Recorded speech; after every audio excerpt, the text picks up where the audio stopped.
Bienvenue dans ce nouvel épisode. J'espère que tu vas bien cette année 2025. J'espère que tu as passé de bonnes fêtes de fin d'année, que les repas en famille ou avec les amis se sont bien passés. Et si tu as fêté cela seul, c'est bien aussi. Moi, la plupart du temps, je fête souvent ces fêtes-là seule aussi. Ça m'arrive. Ça dépend les années. Là, cette année, j'étais en famille pour Noël et pour le jour de l'an, je restais tranquille à la maison avec un petit verre de cidre. Voilà, faut normaliser aussi le fait parfois de rester chill pour certains événements de ce type-là, hein, parce qu'il y a un peu parfois la pression à vouloir faire absolument des choses. Moi, je crois qu'il faut normaliser aussi le fait qu'on n'ait pas envie de faire des investissements pour cette soirée en particulier, hein. C'est une soirée comme une autre. Par contre, ce qui peut être intéressant, c'est de faire un peu des actes symboliques, comme s'écrire une lettre pour son soi de l'année prochaine à la même période, se donner du courage, se donner des directions, des objectifs. Par contre, attention, les fameuses bonnes résolutions, on oublie, hein. Il a été prouvé de toute manière que la plupart des gens qui vont avoir tendance, hein, à poser les bonnes résolutions là début d'année, elles ne tiennent pas, quoi. Elles tiennent pas. Pourquoi ? Parce que souvent c'est sur le coup du moment, de l'émotion, de la motivation. Sauf que la motivation, elle est fluctuante et on ne tient pas parce qu'on se donne des objectifs qui sont bien trop éloignés de nos capacités du moment. En fait, ce qui va être hyper important, c'est d'utiliser là peut-être ce temps du mois de janvier pour faire un point sur ce qui a bien fonctionné l'année dernière pour toi, ce qui a peut-être moins bien aussi fonctionné et quelles sont possiblement les formes d'action que tu peux mettre en place pour que cette année soit meilleure pour toi, plus saine, plus sereine, avec une bonne santé, qu'elle soit physique ou psychique. La thématique de cet épisode d'aujourd'hui, c'est quand on est en bout de course, en fait. Parce que, en fait, la période des fêtes, c'est beaucoup d'effervescence, c'est beaucoup de stress, c'est beaucoup de pression. C'est aussi un tunnel de travail. Et puis, il y a un peu la retombée. Hein, les émotions qui redescendent, on va retourner dans son train-train, la magie des fêtes de fin d'année, de Noël, ça s'éloigne petit à petit. Et qu'est-ce qui reste ? Pas grand-chose en fait, hein, jusqu'à mai où il va y avoir un petit peu des ponts, où les gens vont un petit peu avoir, on va dire, des petits week-ends, des petits départs, des petites choses. Et puis après, à nouveau, un petit tunnel de travail avant l'été. Donc on peut, sur cette période-là, il fait pas très beau, on est fatigué, on se sent vidé, hein, c'est un peu le terme, vidé. C'est un peu ce que je ressens à l'heure actuelle, par exemple. Vous voyez, je manque de motivation, j'ai peu d'envie, peu d'énergie. Sur le plan professionnel, ça va très bien, hein, mais au niveau de ma création de contenu, je suis démotivée, j'ai la flemme. Ouais, il faut le dire, j'ai la flemme. Sauf qu'en fait, dans la vie, je crois que si on attend de rester motivé pour faire, on tient aucun de nos projets. Donc là, en fait, j'ai envie un peu qu'on puisse voir ensemble comment on va pouvoir traverser aussi la sensation que nous laisse le passage de ces fêtes et comment on peut justement reprendre du jus aussi pour démarrer l'année sur une meilleure lancée. C'est un peu comme la sensation d'avoir tout donné et puis là, on arrive en bout de course, il n'y a plus de jus, quoi. On a l'impression qu'on a besoin de recharger la batterie comme on rechargerait notre téléphone, en fait, hein. Donc pourquoi ce sujet ? De plus en plus de personnes, hein, ressentent malheureusement cette fatigue qui est émotionnelle, mentale et surtout les pressions, hein, que l'on a sur nos épaules, hein. Le fait de vivre dans cette société crée énormément de pression sur notre quotidien. L'objectif, là, c'est qu'on puisse identifier ce que ça va signifier, comprendre les causes et explorer aussi les différentes pistes, hein, afin de pouvoir au mieux rebondir face à cette étape de l'année. La première étape, c'est déjà de reconnaître qu'on commence à être en bout de course. Alors, les différents signes, qu'ils soient physiques ou émotionnels, hein. Donc là, on est fatigué, hein, on a un peu une fatigue chronique. On peut avoir de l'insomnie ou, au contrario, hypersomnie. On peut se sentir plus irritable, avoir des pleurs fréquents, un sentiment aussi d'impuissance. D'ailleurs, spoiler alerte, juste avant de faire cet épisode, j'ai fait une bonne chialade, vous voyez. Donc il faut normaliser qu'on ait des émotions et puis des choses qui ont besoin de sortir là.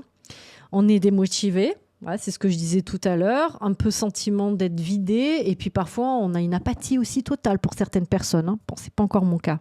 Heureusement. Puis il faut savoir, moi je suis en vacances là, à l'heure actuelle. Donc j'ai du temps pour me reposer, on va pas trop se plaindre. Alors il va y avoir aussi des symptômes invisibles. Ça va être la tendance à s'isoler ou alors à se surcharger pour fuir justement nos émotions. Il peut y avoir aussi un peu de confusion mentale, des difficultés à prendre des décisions assez simples. Et le fait de vivre ça, ça peut créer aussi parfois de la culpabilité ou un sentiment de honte parce qu'on a l'impression que les autres fonctionnent mieux que nous ou en tout cas n'ont pas ce type de sensation d'être au bout du roule en fait, au bout de course. Donc en fait, on n'en parle pas assez. La pression sociale, elle est forte pour qu'il y ait de la productivité, de la performance. Il y a ce poids de la culpabilité. Je devrais pouvoir être capable de gérer ça. Je vois les autres autour de moi qui sont fonctionnels, qui ont le sourire, qui ont l'énergie, qui font tout un tas de projets. Les réseaux sociaux, bien entendu, n'aident pas. Ça, tu le sais. Donc, on voit tout le monde autour de nous qui, en tout cas, dégage une énergie un peu plus intéressante. En tout cas, c'est l'image.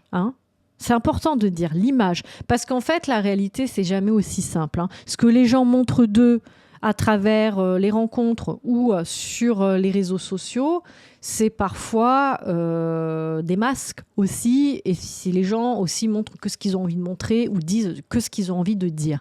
Donc, c'est important aussi d'être capable de normaliser le fait de répondre quand on nous demande ça va en ce moment, qu'est-ce que tu racontes, de dire là je suis en bout de course, j'ai plus de force, j'ai plus d'énergie, j'ai besoin d'une cure de sommeil. Vous voyez, il faut normaliser ça parce que plus on va normaliser le fait aussi d'avoir des moments comme ça au cours de notre année et de notre vie, que les gens vont aussi s'autoriser à être beaucoup plus authentiques et vulnérables dans les relations aux autres et vont être capables aussi de montrer ça d'eux. Vous voyez, et c'est pour ça qu'aujourd'hui j'ai choisi de vraiment montrer ça aussi de moi, parce que je pense que c'est pas parce que on a un métier de soins, qu'on a une expertise en santé mentale et qu'on aide les autres au quotidien, que soi-même on va bien tout le temps. Ça c'est faux, c'est un mythe. Voilà, donc c'est important que je le dise. Moi, j'ai pleuré juste avant ce podcast. J'ai eu plein de contrariétés. Il y a eu plein de trucs qui m'ont énervée, qui m'ont attristée. Je suis fatiguée. J'ai l'impression que mon contenu en ce moment, il est nul. Voilà, il faut dire la réalité. On a des moments comme ça à vide et c'est OK. Après, l'émotion, elle repasse. Elle transite. Elle s'éloigne. Et on peut y voir un petit peu plus clair et essayer de tempérer, de nuancer et d'avoir aussi un monologue intérieur plus bienveillant, compassionnel et surtout réaliste. Quand on en arrive à cette étape, de toute manière, il va falloir qu'on comprenne les causes profondes. Donc la plupart du temps, c'est le fait qu'on ait accumulé du stress. Donc c'est toutes ces petites pressions du quotidien, on est sur tous les fronts. Donc ça s'accumule, les travails, les finances, les relations. Là, il y a eu les fêtes, donc il y a cette pression aussi, la course aux cadeaux, les repas en famille. Il y en a avec qui on s'entend pas forcément bien, on marche parfois sur des œufs. Tout ça, c'est beaucoup de stress. Il y a un phénomène aussi de la goutte d'eau qui va faire déborder le vase. Donc on a un trop-plein aussi. Et là, il y a tout qui dégage en fait. Il y a aussi un phénomène au niveau des causes du fait qu'on s'est un peu déconnecté aussi de soi-même. Parce qu'à force de courir après des objectifs extérieurs à soi, sans vraiment écouter nos besoins profonds internes, là on se perd un petit peu en chemin et puis on va perdre de vue nos valeurs fondamentales. Et ça, malheureusement, ça nous déconnecte de nous-mêmes. Et ça va créer aussi ces sensations de vide à l'arrivée, quoi. Il va y avoir aussi une manière toxique de fonctionner avec l'autre, le fait de vouloir plaire à tout prix, de s'épuiser, vouloir aider, sauver en permanence l'autre, mais qui vont pas forcément te rendre cet effort parce qu'eux, ils t'ont rien demandé en fait. C'est toi qui en as la plupart du temps des bénéfices secondaires à agir comme ça, mais du coup, ben, ça va t'épuiser aussi parce que finalement, cette énergie que tu mets dans l'autre, tu ne te la mets pas en toi et du coup, ben, tu perds énormément de force et d'énergie.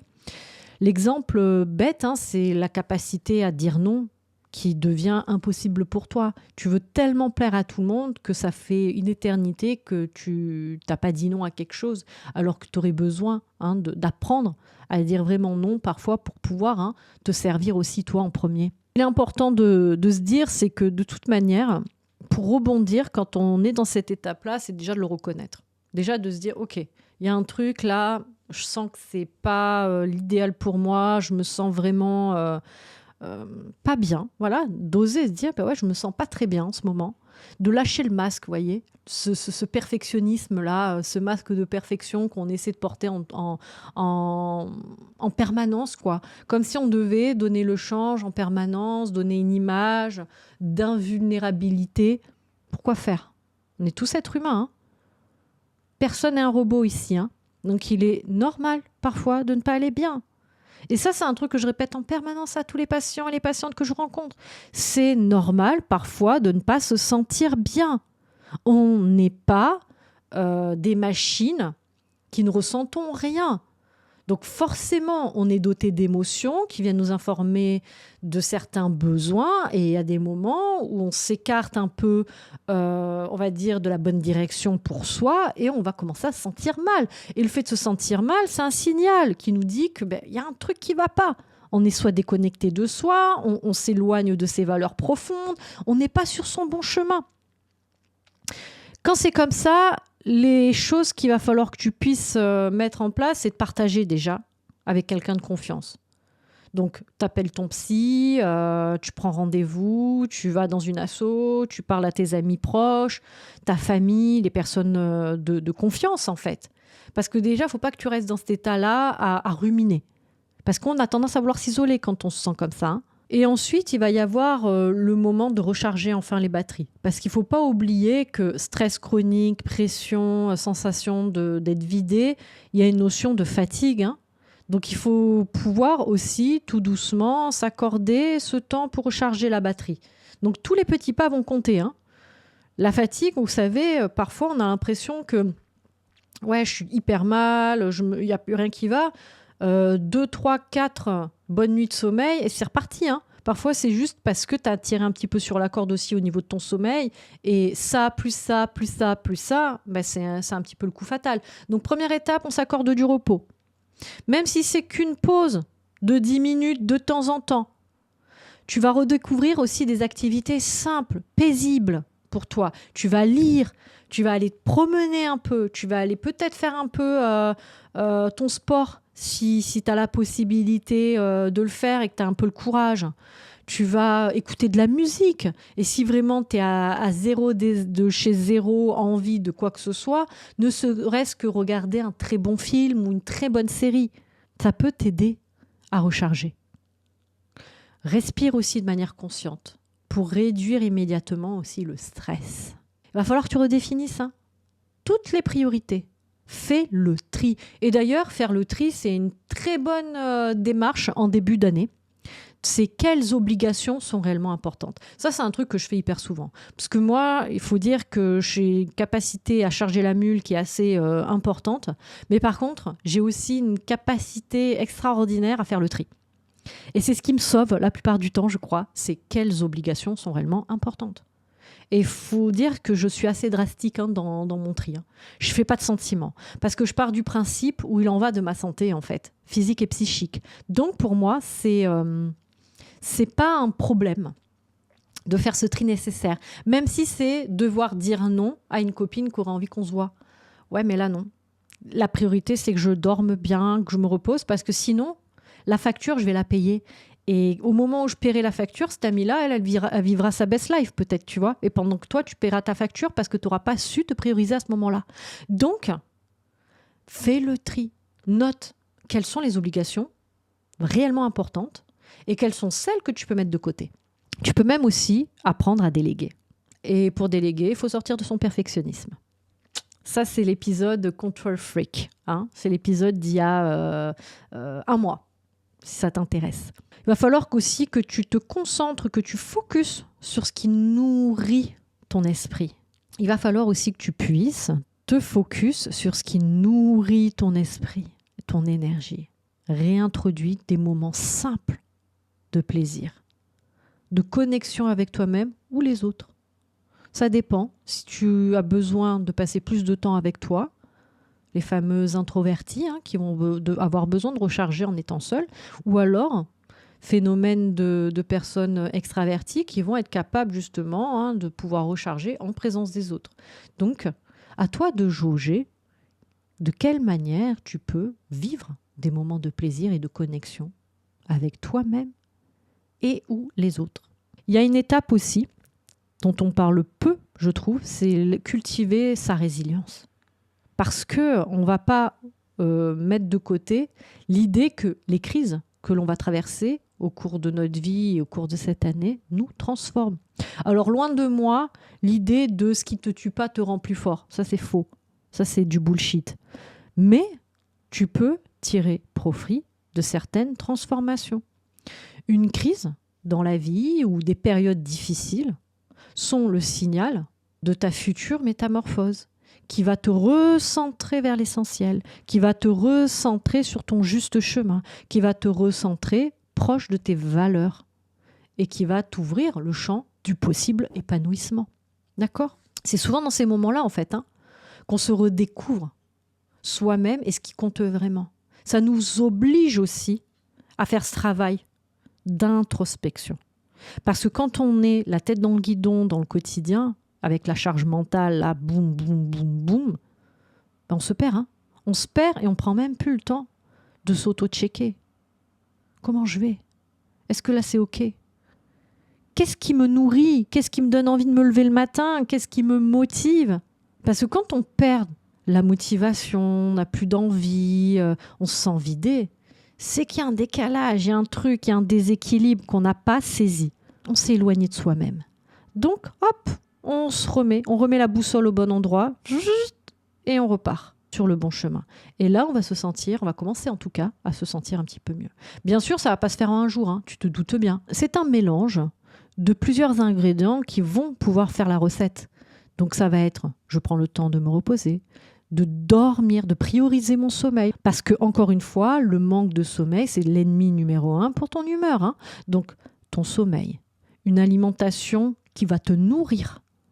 Mange correctement. C'est des trucs basiques. Prends l'air tous les jours, tu te forces. Même si c'est juste pour faire le tour du pâté de maison. On s'en fout, tu prends l'air. Tu bouges un petit peu ton corps. Tu marches un petit peu. Si tu n'as pas la foi de faire du sport, c'est pas grave. Marche un petit peu. L'énergie va revenir en faisant bouger ton corps. Moi, je suis en tenue de sport aujourd'hui, c'est parce que je me suis motivée là, ce matin à aller à la salle. J'avais clairement pas envie. Je vais pas te mentir, j'avais zéro motivation. Mais ce qui te sauve à ce moment-là, c'est ton autodiscipline à vouloir aller bien. Et en fait, ça fait du bien. C'est pas évident d'y aller, mais après, on n'est jamais déçu de l'avoir fait. Et puis même, ça crée de la fierté de se dire je prends soin de moi. Tiens aussi un journal quotidien pour clarifier ce que tu ressens et voir aussi ce qui t'a fait du bien, ce qui t'a pas fait du bien, ce qui t'a fait plaisir, ce qui a été un peu plus difficile. Sans oublier de noter aussi les choses pour lesquelles tu as de la gratitude. Parce que même dans une période pourrie ou même des journées pourries, il y a toujours des petites éclaircies, des petits détails, des petites choses qui peuvent nous permettre de se dire « Ok, aujourd'hui j'ai la gratitude pour ce truc-là ». Et parfois c'est des choses vraiment très simples. C'est cette personne que j'ai croisée à la salle, par exemple, une jeune femme qui m'a souri et à qui j'ai souri en retour. C'est des trucs basiques parfois, mais j'ai de la gratitude pour ce moment-là parce que c'est une petite connexion humaine agréable. C'est ce petit rayon de soleil en rentrant chez moi. C'est ce bon riz que j'ai mangé tout à l'heure. C'est parfois des petites choses, mais j'ai de la gratitude pour ça. Et ça me permet de nourrir aussi mon énergie. Si toi aussi, là, tu te sens un petit peu en bout de course après ces fêtes de fin d'année, tu ne te sens pas hyper motivé ou que tu te sens fatigué, j'espère que le fait que j'ai pu aussi, moi, t'en parler sous un angle aussi, on va dire, personnel, te permettra de normaliser le fait que c'est pas grave, en fait, de se sentir comme ça. Mais par contre, c'est important de prendre acte, de reconnaître et surtout de commencer à faire des petits pas pour te redonner du soin et rééquilibrer aussi certaines de tes habitudes et surtout te réaligner avec qui tu es, tes valeurs profondes. Ça, c'est essentiel. Et fais le tri surtout. Fais le tri. Et quand je dis faire le tri, fais le tri aussi des gens. Je crois que la nouvelle année, c'est pas mal pour faire un tri. J'ai fait d'ailleurs une vidéo courte là-dessus, un petit Reels, où j'expliquais que pendant que tout le monde fait ses bonnes résolutions, moi, j'invite plutôt à se poser la question de ce qui était bien cette année-là et surtout qui on embarque encore avec nous pour la nouvelle année. Parce qu'on ne se rend pas compte à quel point les gens qui nous entourent ont un impact énorme sur comment on se sent en fait. Si on est mal entouré, on se sentira vraiment pas bien. Donc parfois, faire ce tri-là, autant faire le tri des placards, mais faire le tri aussi relationnel, tu vois. Voilà. C'est le petit conseil de dernière minute. Parce qu'être en bout de course, c'est pas une fin en soi, c'est plutôt un signal en fait. Donc rappelle-toi que tu as donné beaucoup et que maintenant, il est peut-être temps de te donner aussi à toi-même. Donc j'espère que tu trouves ton cap ou tu gardes le cap. Et surtout, je te souhaite une excellente année. Et n'hésite pas à commenter, à partager cet épisode, à mettre 5 étoiles. Tu sais à quel point ce truc-là est essentiel pour faire connaître ce podcast. Donc si vraiment tu apprécies, mets-moi les 5 étoiles. Parce que vraiment, c'est ce qui me nourrit moi. Pas financièrement, mais qui me nourrit aussi le moral. Qui me donne envie de continuer à faire du contenu. Parce que ce contenu-là, s'il ne trouve pas d'écho, on n'a pas envie de continuer. C'est autant parler à un mur, tu vois. Je n'ai pas besoin d'enregistrer pour ça. Et rappelle-toi surtout que ce n'est pas une faiblesse de tomber, mais une force de savoir se relever. Alors je te dis à dans 15 jours pour un prochain épisode. Et d'ici là, prends soin de toi.